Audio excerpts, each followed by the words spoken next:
18 of Charlotte's Web, The Cool of the Evening. In the cool of the evening, when shadows darkened the fairgrounds, Templeton crept from the crate and looked around. Wilbur lay asleep in the straw. Charlotte was building a web. Templeton's keen nose detected many fine smells in the air. The rat was hungry and thirsty. He decided to go exploring. Without saying anything to anybody, he started off. "Bring me back a word," Charlotte called after him. "I shall be writing tonight for the last time." The rat mumbled something to himself and disappeared into the shadows. He did not like being treated like a messenger boy. After the heat of the day, the evening came as a welcome relief to all. The Ferris wheel was lighted now. It went round and round in the sky and seemed twice as high as by day. There were lights on the midway, and you could hear the crackle of gambling machines and the music of the merry-go-round and the voice of the man in the Beano booth calling numbers. The children felt refreshed after their nap. Fern met her friend, Henry Fussy, and he invited her to a ride with him in the Ferris wheel. He even bought a ticket for her, so it didn't cost her anything. When Mrs. Arable happened to look up into the starry sky and saw her little daughter sitting with Henry Fussy and going higher and higher in the air, and saw how happy Fern looked, she just shook her head. My, she said. Henry Fussy, think of that. Templeton kept out of sight. In the tall grass behind the cattle barn, he found a folded newspaper. Inside it were leftovers from somebody's lunch, a deviled ham sandwich, a piece of Swiss cheese, part of a hard-boiled egg, and the core of a wormy apple. The rat crawled in and ate everything.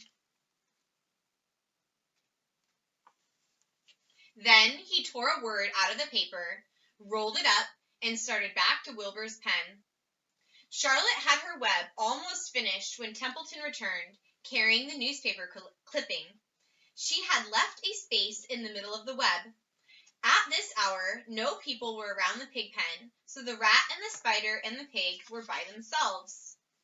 "I hope you brought a good one," Charlotte said. "It is the last word I shall ever write." "Here," said Templeton, unrolling the paper. "What does it say?" asked Charlotte. "You'll have to read it for me." "It says, humble," replied the rat. "Humble," said Charlotte.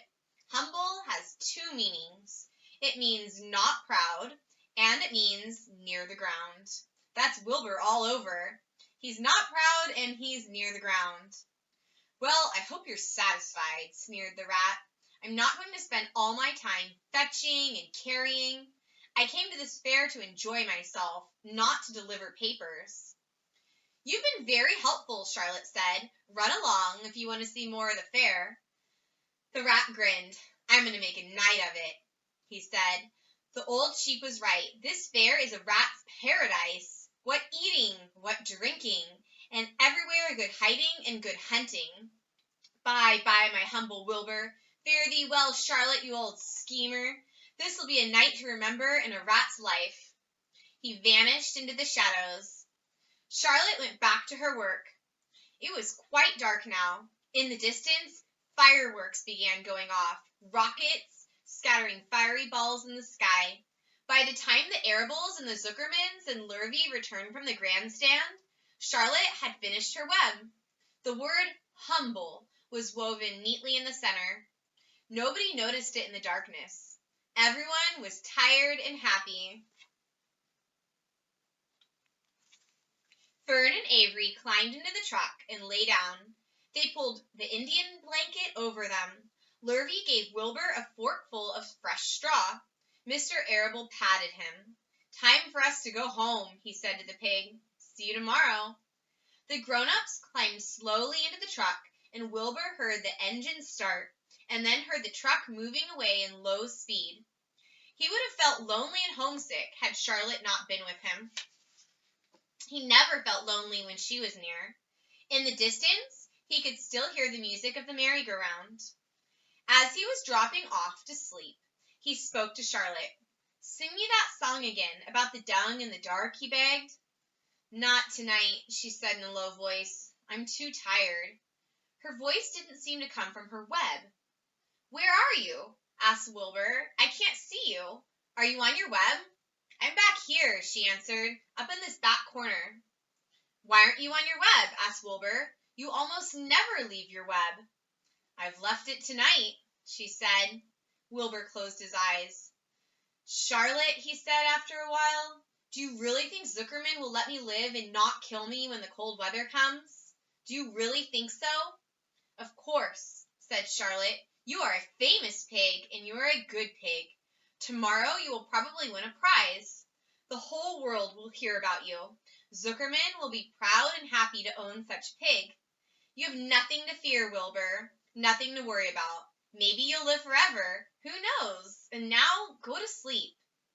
For a while there was no sound. Then Wilbur's voice. "What are you doing up there, Charlotte?" "Oh, making something," she said. "Making something as usual." "Is it something for me?" asked Wilbur. "No," said Charlotte. "It's something for me for a change." "Please tell me what it is," begged Wilbur. "I'll tell you in the morning," she said. "When the first light comes into the sky, and the sparrows stir and the cows rattle their chains, when the rooster crows and the stars fade, when early cars whisper along the highway, you look up here and I'll show you something. I'll show you my masterpiece." Before she finished the sentence, Wilbur was asleep. She could tell by the sound of his breathing that he was sleeping peacefully deep in the straw. Miles away, at the Arables' house, the men sat around the kitchen table eating a dish of canned peaches and talking over the events of the day.